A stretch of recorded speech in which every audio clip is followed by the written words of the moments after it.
Capital e Poder hoje, para mim, ele é especial. Ele vai reunir duas coisas. Uma história que eu acompanhei de duas pessoas que são, vamos dizer, do meu tempo, mas que foram muito além do que a grande maioria das pessoas que tiveram uma carreira como professor foram. Mais do que isso, também é uma conversa divertida. Ela é uma conversa de relembrar, mas também entender como é que uma das maiores instituições de ensino do país chegou onde chegou. E essa TV, a TV Unifatesc, leva o nome dessa instituição e foi uma consequência, também um desdobramento também dessas duas cabeças que eu vou conversar com elas hoje, dois fantásticos colegas de profissão e também empresários. Eu tenho aqui comigo Gilmar de Oliveira, que é hoje reitor da Unifatesc, e o Daniel de Lima, que é diretor de ensino de educação. Os dois são fundadores da Unifatesc. Sim. Deixa eu ver se eu acerto o currículo de vocês, mas antes disso, muito obrigado pela presença dos dois. É para mim uma honra e é muito divertido estar aqui com vocês, pelo tempo com que a gente trabalhou e do tempo que a gente é também. Gilmar, obrigado pela tua presença. Agradeço, Gilson. Daniel. Muito obrigado, vai ser muito bom bater um papo aqui. Vai ser divertido. Vamos começar assim, primeiro pela formação de vocês. Gilmar, você é engenheiro químico. E Daniel, você é matemático, é isso? Isso. E vocês me falaram que vocês se conhecem desde 1992. Exatamente. E viraram um professor. Vocês querem começar pelo professor ou pelo encontro entre vocês? Como é que foi isso? Cara, o encontro foi muito legal, sabe? A gente começou a dar aula numa mesma escola lá em Paranavaí, uma escola privada, né? Chamada Colégio Evolutivo. E esse colégio, o Gilmar ia de Maringá para Paranavaí para dar aula, e eu já era morador de Paranavaí, e a gente se conheceu lá nos corredores, né? Foi até muito legal a primeira vez que a gente se viu, que eu entrei na aula dele para dar um recado. E eu tinha quebrado a perna, tinha sofrido um acidente jogando futebol e tal, e com gesso, com muleta, e entrei lá e eu falei, professor, posso dar um recado? E aí foi assim nossa primeira conversa. E na verdade, quando ele bateu lá para dar um recado, abriu a porta, né? Olhei, era seu professor Daniel. Falei, caramba, professor Daniel. Como é que era o biotipo? Cabelinho amarrado aqui atrás.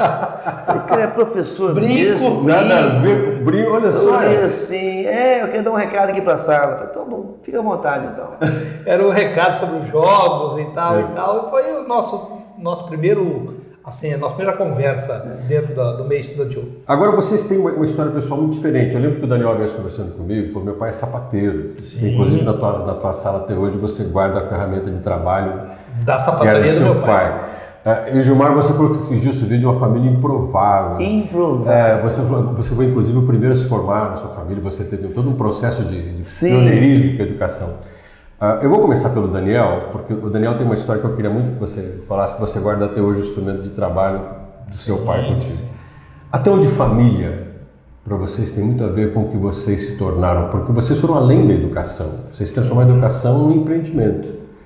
E vocês vêm de famílias extremamente simples. Como é que a experiência da família envolve na vida profissional, no que vocês se transformaram?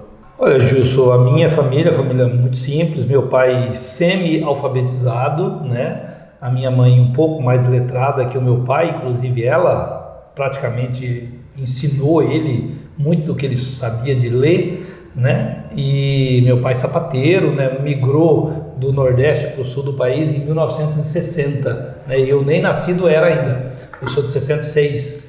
E aí meu pai veio com os meus irmãos mais velhos e migrou aqui para o sul do país, veio morar em Cianorte, hoje é a capital do vestuário. Na época, Cianorte sendo aberta pela Companhia Melhoramentos Norte do Paraná, e ele veio para cá com esse intuito de trabalhar. Então a família, cara, esse lastro que me gerou, sabe, ele teve um peso significativo. Não me deixou herança material, mas me deixou herança como homem, como pessoa, como uma pessoa de caráter, de hombridade, de honrar, de ter palavra. Isso era imprescindível ao meu pai. E ele passou isso para mim, para os meus irmãos, né? E eu tento levar isso aos meus filhos, né? Ao meu neto, que eu já tenho hoje, que a gente seja visto pelo que a gente é, não pelo que a gente tem. Gilmar, você fala muito do improvável. E o improvável tem muito a ver com a sua família, que você fala Sim. muito disso. Como é que é? Olha, improvável realmente, porque minha mãe era semi-analfabeta, meu pai analfabeto, e a minha família tinha tudo para eu seguir a sequência do meu pai, né? Trabalhar com a parte mais operacional, mas meu pai, apesar de ser analfabeto, eu percebi que tem diferença entre sabedoria e inteligência. Inteligência é conhecimento, sabedoria é experiência com a vida.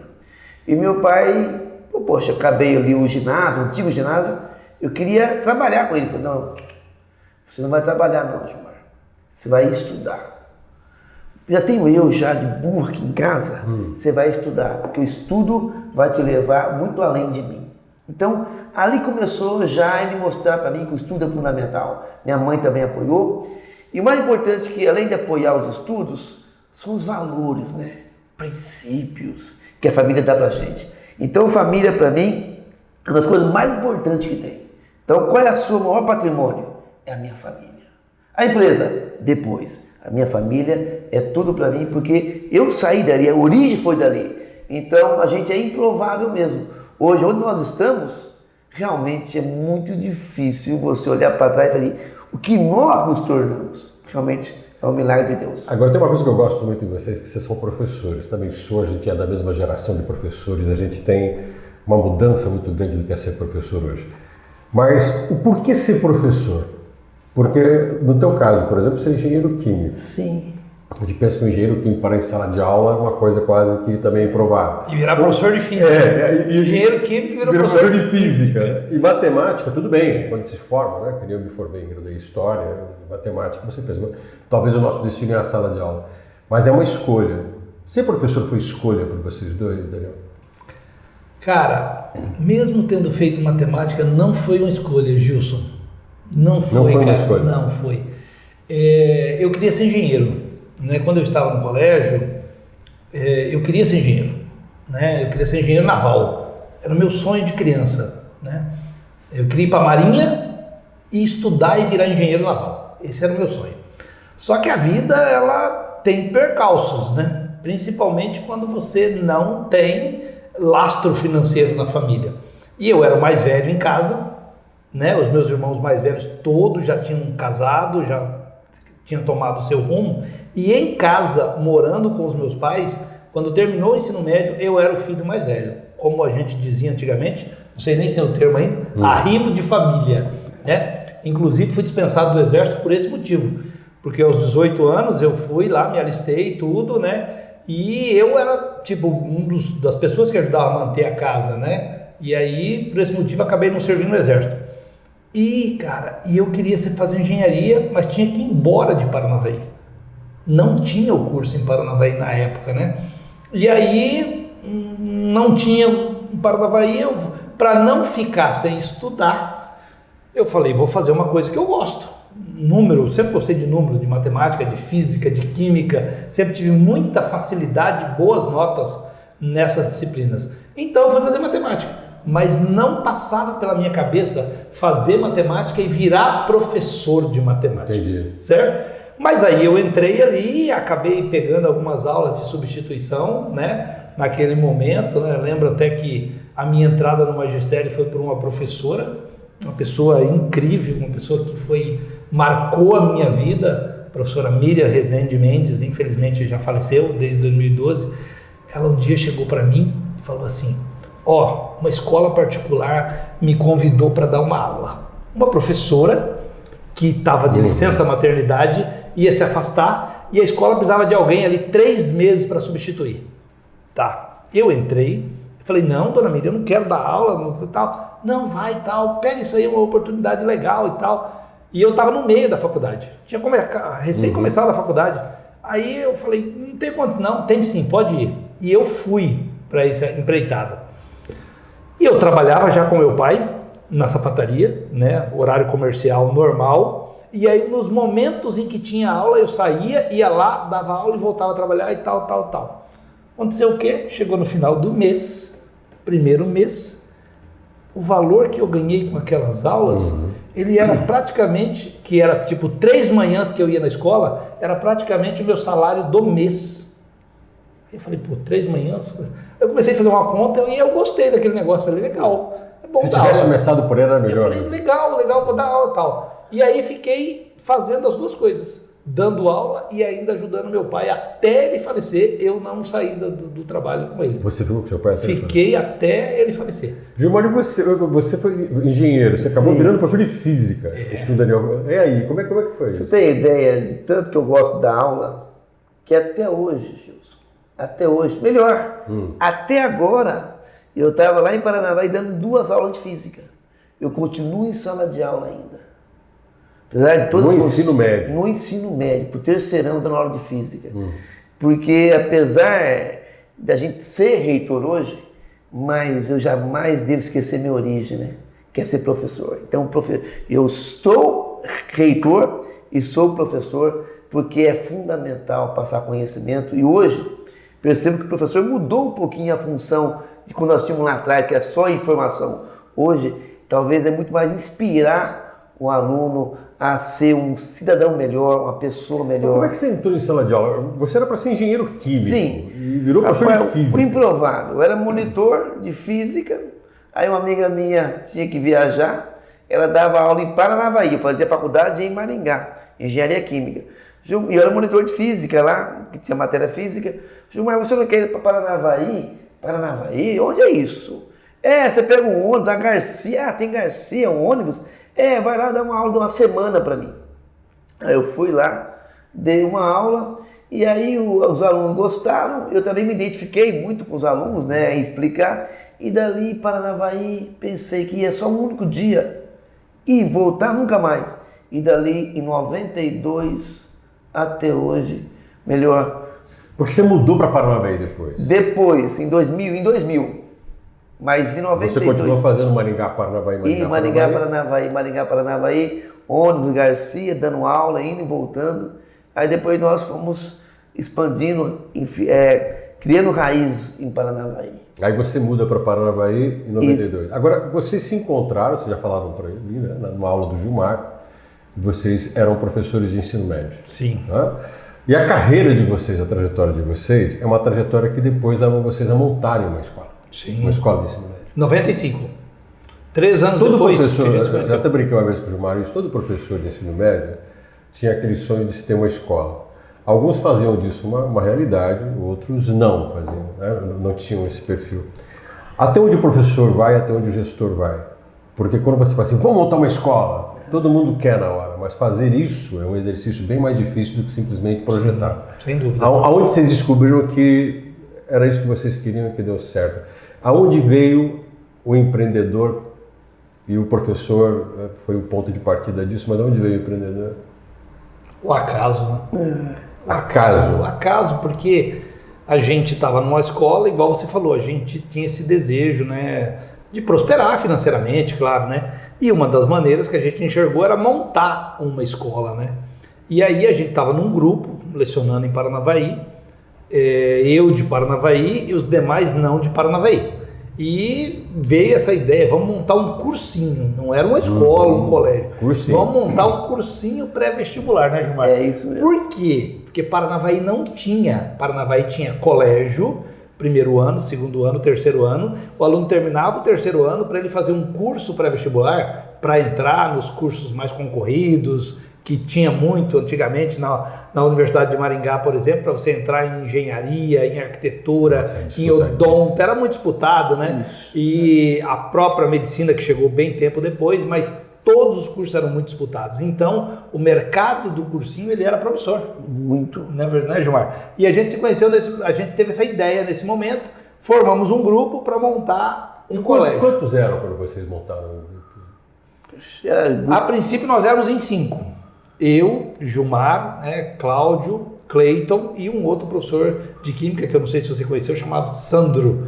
Professor Sandro Aurélio Venter. Muito um grande amigo, né? Grande amigo. Data. Hoje é professor do Instituto Federal.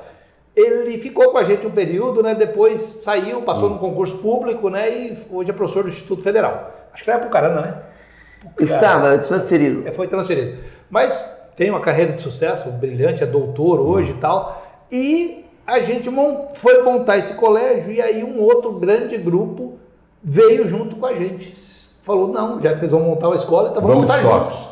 E aí foi quando surgiu o Colégio Nobel em Paranavaí, que era praticamente como se fosse uma extensão de Maringá. Tinha o Colégio Nobel de Maringá, tradicional, né?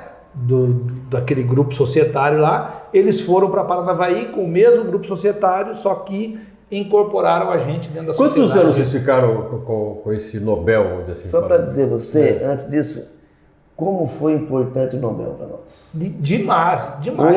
Hoje que nós praticamos hoje na Unifatec, tem muitas histórias, muitas lições do próprio Nobel. Sim, várias. A gente aprendeu por demais. Exemplo, Gilmar, por exemplo. Um exemplo.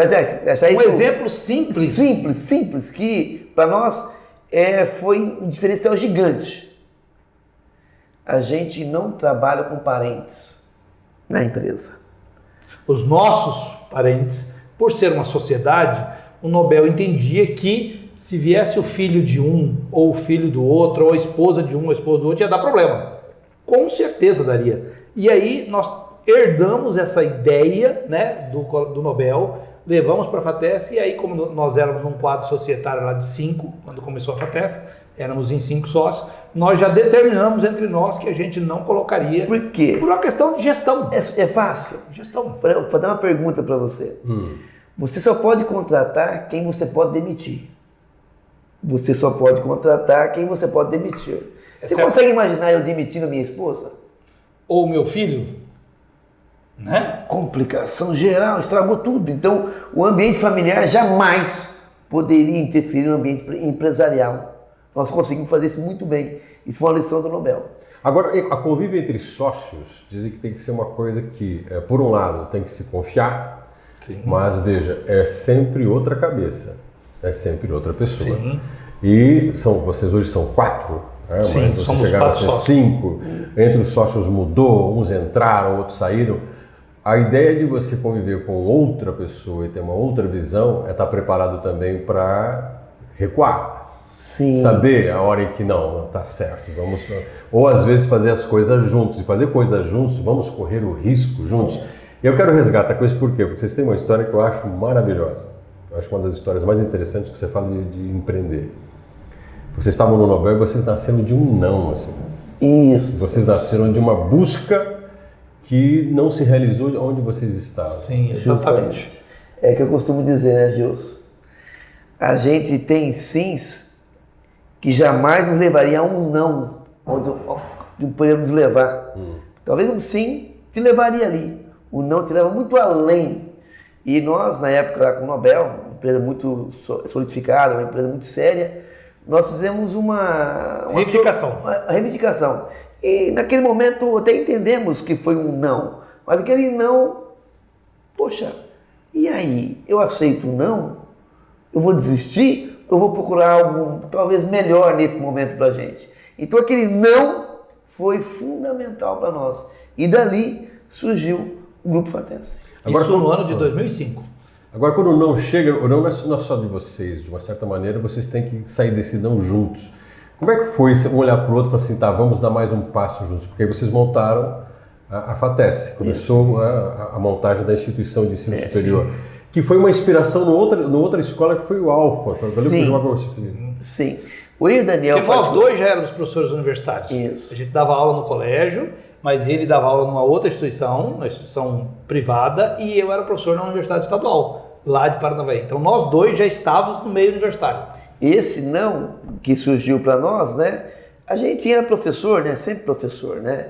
Aí depois montar o quê? Abrir o quê? O que a gente podia expandir empresarialmente? Aí nós temos nosso amigo lá, o Alfa de Umuarama, né? Que também nos ensinou muito, mas muito, aprender muito. Principalmente a parte mais humana da empresa. O Nobel, a parte empresarial. O Alfa, a parte humana. Aí surgiu a ideia de abrir uma faculdade com os tecnólogos. Tecnólogo naquela época, né? O que era tecnólogos? Isso 20 anos atrás, né?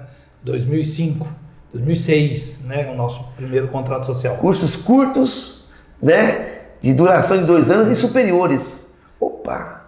Paranavaí não tinha. Não tinha. Ninguém ofertava, né? Então ele viu uma oportunidade ali. E aí nós E começamos. aí, o Gilmar foi o cabeça, o mentor, né? Ele que era a ponte com o Carlos, né? Eu conheci o Carlos, mas menos, né? O Carlos do Alfa de Morango, o Grupo Alfa. Ele já tinha trabalhado com o Grupo Alfa, então conhecia os meninos.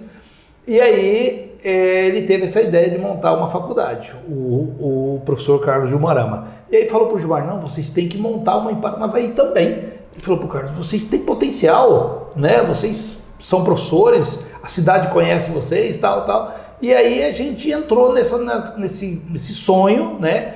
O Gilmar veio falar comigo,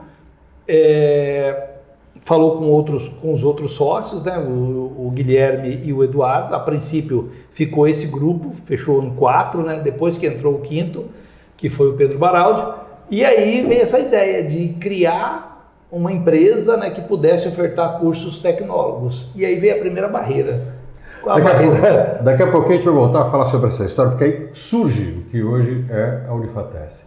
Mas tem algumas coisas interessantes dessa história, porque a coisa não foi simples, teve riscos. Riscos que envolveram, inclusive, desafios que poderiam colocar essas duas pessoas que estão comigo diante, talvez, né, de uma derrocada definitiva. Abandonar uma carreira como professor universitário, por exemplo, para assumir um empreendimento privado, ou colocar a própria casa em risco para ver se as coisas iam dar certo ou não. Mas o desdobrar dessa história a gente vai para o próximo intervalo saber mais.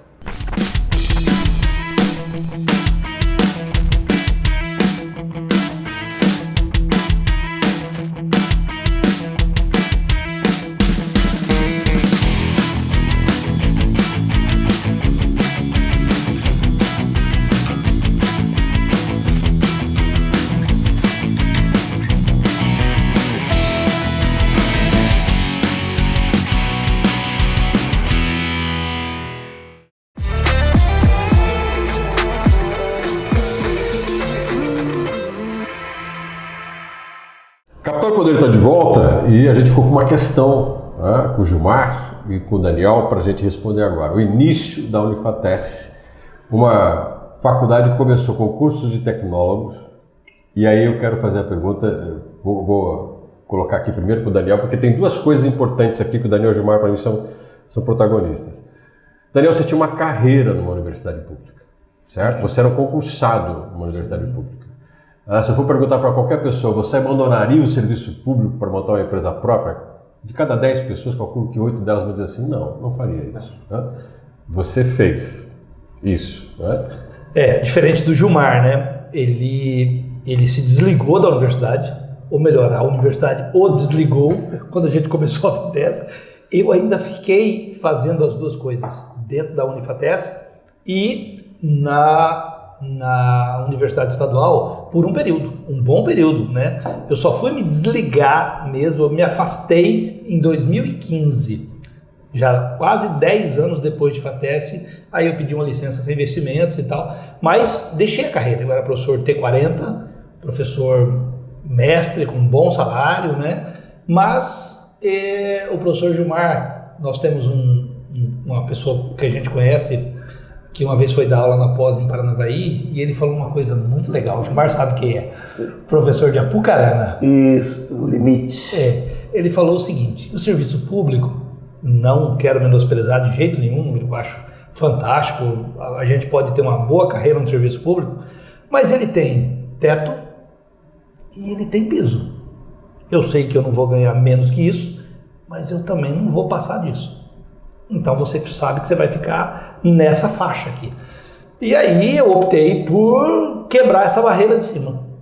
Foi desafiador isso? Foi o dia que eu falei para minha mulher que eu ia pedir exoneração, mesmo a FATES já tendo dado certo, já tendo caminhado, já estava muito bem. Ela falou, você tem certeza? Não quer pensar um pouquinho mais? Por quê? Porque é aquilo que você falou, uma coisa natural, né? Agora, de dúvidas de esposas, as esposas desses dois, né, têm papéis importantes, eu já conversei com eles sobre isso, muito importantes no sucesso do empreendimento. Mas a esposa do Gilmar passou por uma situação que eu gostaria muito de se resgatar. Assim. Legal. Porque se a esposa do Daniel falou assim, você tem certeza que você vai largar a universidade pública? A tua esposa, quando vocês foram montar a instituição, você precisava de um capital. Isso. E ela foi decisiva, inclusive você até brincou comigo, talvez ela tenha tomado a decisão mais importante para o nascimento da instituição. Conta essa história, né? Antes de contar a história, essa parte se resume na palavra coragem. Coragem. Tem muitas ideias que nós temos que são fantásticas. O que falta? Coragem. Tem ideias que morrem por falta de coragem. E no momento que a gente teve a ideia de montar a faculdade, aí tem que ter coragem. E a coragem é ação. E nesse momento a gente estava sem recurso. Só para contextualizar melhor, quando nós não fomos montar a faculdade que eu dava aula antes, sabendo que ia montar outra faculdade, me despediu, me dispensou, me demitiu. Ou seja, fiquei sem emprego. E também, na mesma época que ia montar a faculdade, 6 meses antes, eu tinha falido um cinema em Campo Mourão. Você tinha 2 cinemas? E 2 cinemas, um em Paranavaí e Campo Mourão. Eu tinha, na época, R$100.000 eu tinha perdido em Campo Mourão. E aí eu estava com meu carro financiado no Celta. Só tinha 2 portas.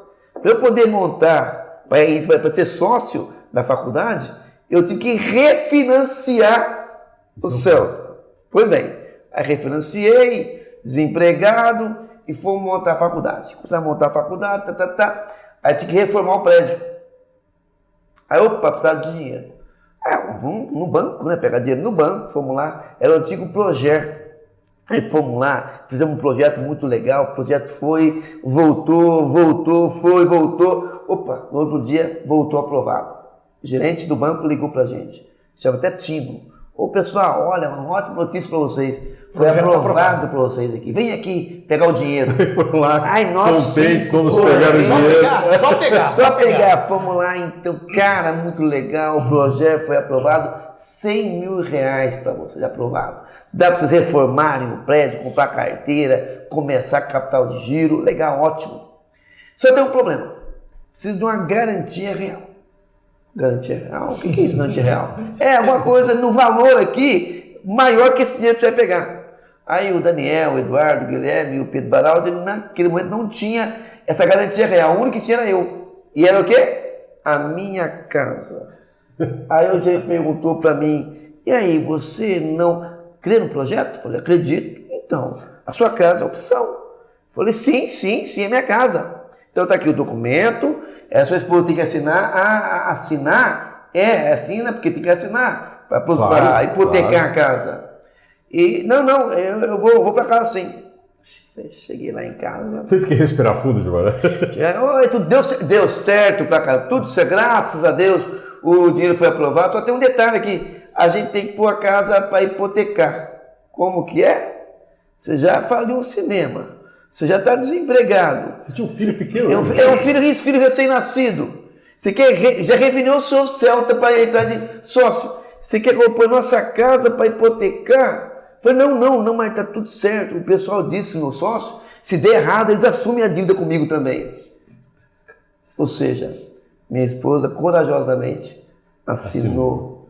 E a gente teve essa coragem inicial de pegar o dinheiro no banco e dar sequência no projeto. Mas aí tem uma outra coisa que eu conversando com vocês, que é uma história fantástica. Você, a instituição tem capital, começou a funcionar, dali para frente deu tudo certo. Né? Aí tem um porém, porque quando vocês montaram os primeiros cursos, vocês achavam que as coisas iam deslanchar. Sim, tem detalhe mesmo, tem detalhe. Só que não deu esse número de inscritos, como é que é o seguinte, aí abrimos o site lá da faculdade e todo dia a gente acompanhava o número de matrículas.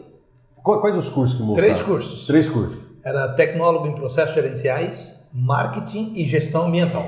Aí fizemos uma campanha de um mês. Falei, aí um mês a prova no vestibular vai bombar. Primeiro dia, número de inscritos. Inscritos, hein? Não é matriculados. Os 3 cursos. 2. Não, é assim mesmo. Porque a gente começou a pegar a mídia agora, a veicular agora. No outro dia, mais 3. Aí no outro dia, mais 7. Aí lá no 12º dia, tinha uns 15. E nós queríamos 200 alunos. A minha esposa falou assim, não, é o começo, é assim mesmo. Ela deu uma força. É o começo, é assim mesmo. Porque vai pegando, a pessoa vai... Deixa mais pro final, essa coisa sempre no final. Falei, é pro final, era o último dia que acontece as matrículas. Então tá bom. E aí foi. Aí nós montamos, porque pensando que nós ia bombar, né? Tipo assim, cada turma 100 alunos, 100, no mínimo 300 alunos, 3 cursos tecnólogos, processos gerenciais, gestão ambiental e marketing. Pô, no mínimo 300 alunos. Iniciamos com quase 100 alunos. 1/3, 2/3, né? Da quantidade que nós queríamos. E o curso que é gestão ambiental teve que dar bolsa ainda. Ou seja, de 300 alunos, iniciamos com 100. E uma parte bolsista. Só para fechar, isso não é muito bem. Essa foi muito legal. Essa eu acho que foi uma grande oportunidade para mim, que vale para todos aqui que estão nos ouvindo. De nós 5, o que tinha menos perfil de diretor era eu. Eu lembro da frase como se fosse hoje. Aí tinha o fulano, o Daniel falou, ó, esse não pode, Daniel ponderou. E o único que pode que é o Gilmar. Ele tem mais tempo que nós, está desempregado. Então vai ficar ele por enquanto aí, né, Gilmar? Falei, beleza. Então o pré-requisito foi o tempo e o desemprego, tinha tempo para desemprego. Então fica o Gilmar aí. E o salário de Gilmar? Um salário mínimo. Um salário mínimo. Você assume? Aceito. Um salário mínimo para ser diretor da faculdade. Ou seja, para gerir a empresa do qual você era sócio, os seus sócios te deram o salário mínimo. Um salário mínimo. E aí? Não deu o número de alunos. E aí?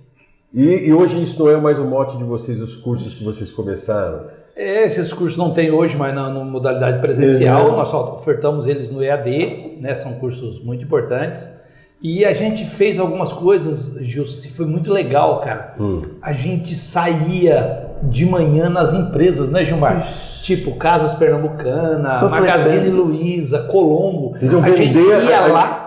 Antes da loja abrir, eles sempre fazem um encontro de vendedores, sabe? Reúne ali todo o time, meia hora, 15 minutinhos antes, e aí a gente falava com o gerente abria espaço pra gente. A gente ia lá e falava, ó, pessoal, faculdade rápida, cursos em 3 anos, na época era 3 anos, né? 2 anos. Cursos em 2 anos, é um curso... Aí os caras, mas é curso superior isso? Eles não entendiam que um curso tecnólogo é um curso superior e tal. Não, é curso superior, diploma reconhecido pelo MEC e tal, beleza. E aí, cara, a gente ia nessas lojas e conseguimos ir aumentando esse número. Mesmo depois que começou a aula, a gente foi ampliando esse número. Alguns professores iam junto com a gente, professor Rotil, professor Olivaldo, Elódio, Jorge Vandal, eles iam nas lojas com a gente para fazer esse marketing de boca a boca. Eu tenho vontade de enveredar nossa conversa para 2 lados. Primeiro, claro, a sequência de conquistas que vocês foram tendo. Mas aí tem um dado que vocês sempre colocam, isso é muito perceptível na convivência com vocês. São as pessoas, né? Vocês agregam muita gente em volta de vocês. Vocês acabaram de citar. Teve professores que nem eram sócios, mas iam junto com vocês. Iam lá conversar com os funcionários das empresas, tentar trazer gente para dentro da instituição, parcerias que vocês fizeram. O quanto que o ser humano, além de vocês que eram sócios, né? Ou seja, a obrigação, a gente é dono do negócio, a gente tem que ir atrás. O quanto que os outros seres humanos contam para a jornada de vocês? Tem uma frase, Gilson, que eu sempre falo nas minhas falas. Ninguém faz algo grande sozinho. Se o fez, não é tão grande assim. A Unifatec hoje é resultado de pessoas. Pessoas que nos ajudaram muito, mas muito mesmo. Tem uma frase de Isaac Newton, que eu falo ela e não falo de boca para fora, mas com muita propriedade. Se a gente conseguiu enxergar além, é que a Unifatec estava sob ombros de gigantes. E muitas pessoas que passaram por nós cederam os ombros para a gente, a mão para a gente, para poder alçar voos maiores. Então a gente hoje não tem como expressar gratidão. Todos colaboraram muito com a gente, deram a mão para a gente ali, entenderam que era professor com professor. Não era um empresário com professor, é professor tentando ofertar uma educação de qualidade para a cidade, para a região ali. Aí, Daniel, eu vou pegar esse gancho do Gilmar e vou dar sequência com você, porque você é uma pessoa que hoje você está à frente praticamente da educação da instituição. Você é um cara que ficou com a gestão dos seres humanos dentro de sala de aula. O quanto que ser professor é uma essência de ser gestor?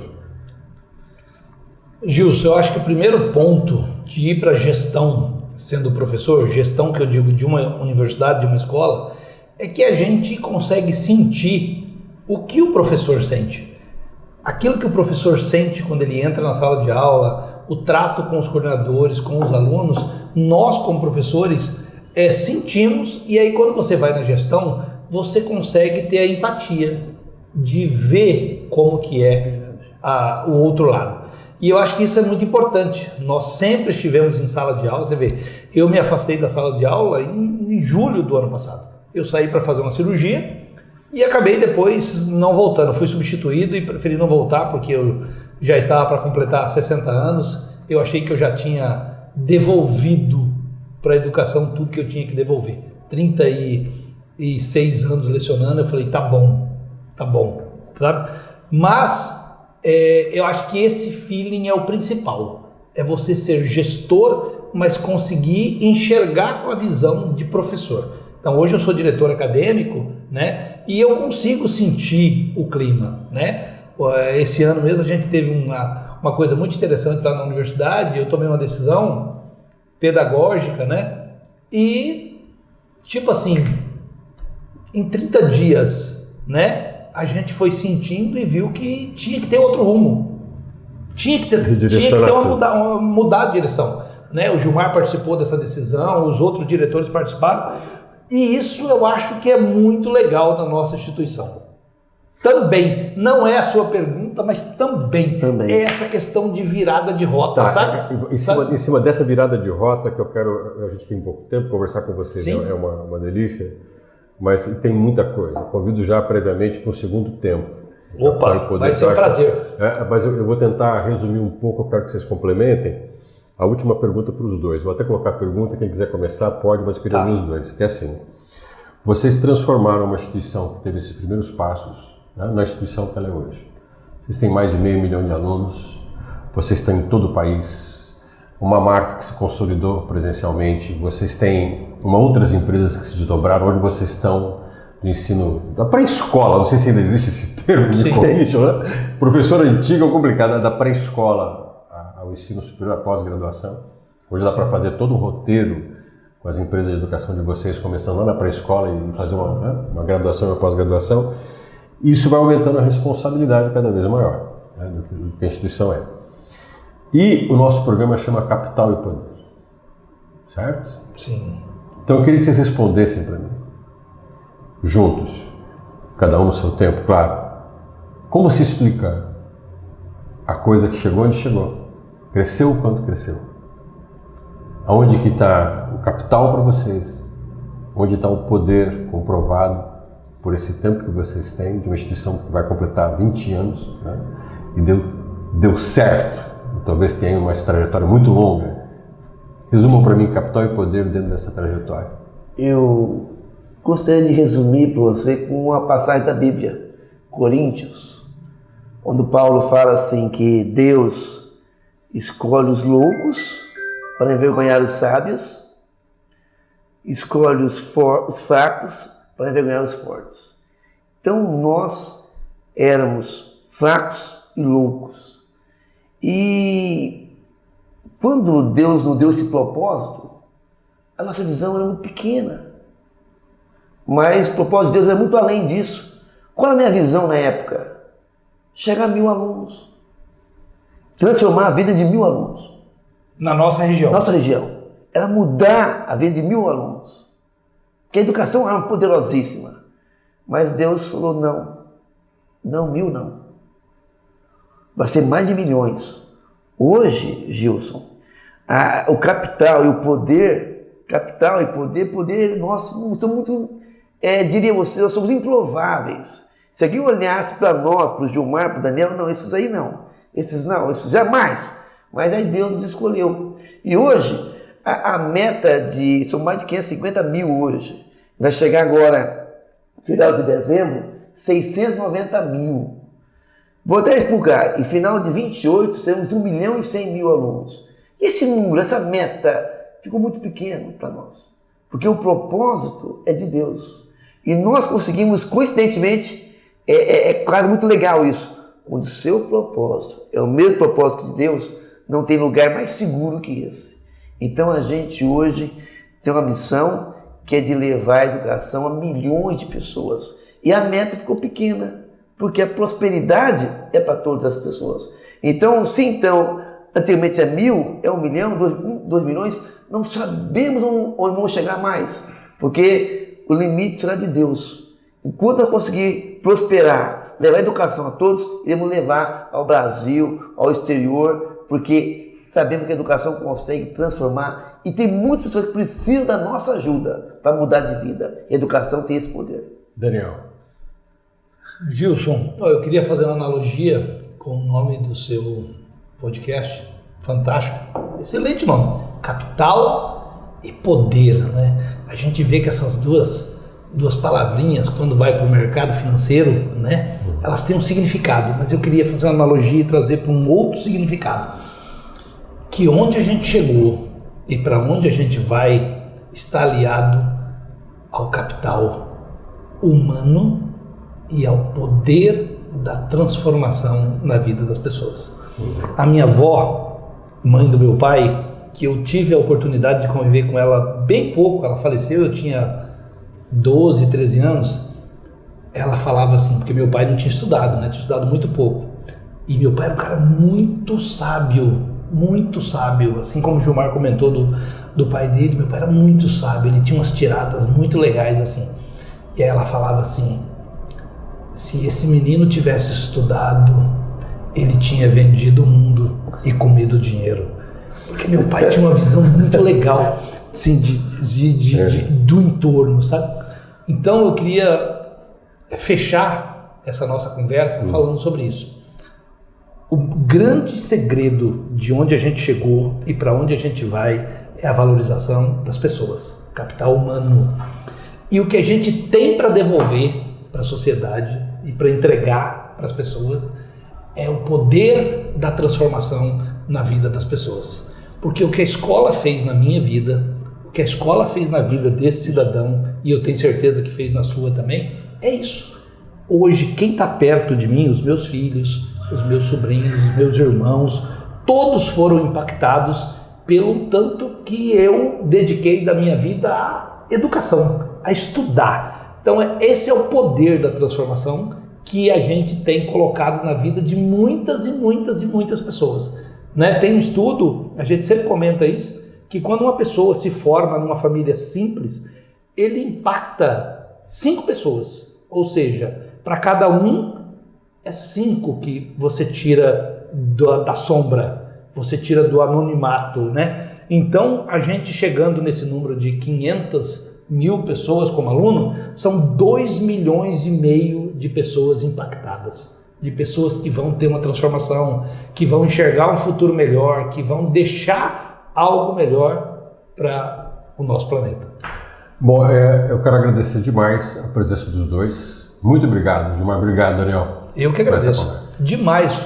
É um prazer enorme e eu espero que tenha o número 2 daqui uns dias, porque foi muito bom conversar com o Gilson. Ele é um grande parceiro, um grande amigo, né? E conhece um pouquinho já da gente, do nosso DNA, da nossa história e da Unifatece. Eu lembro quando ele esteve lá na nossa aula magna, lá atrás, muito tempo atrás, quando a gente estava nas primeiras turmas. Então, foi um prazer falar com todos vocês.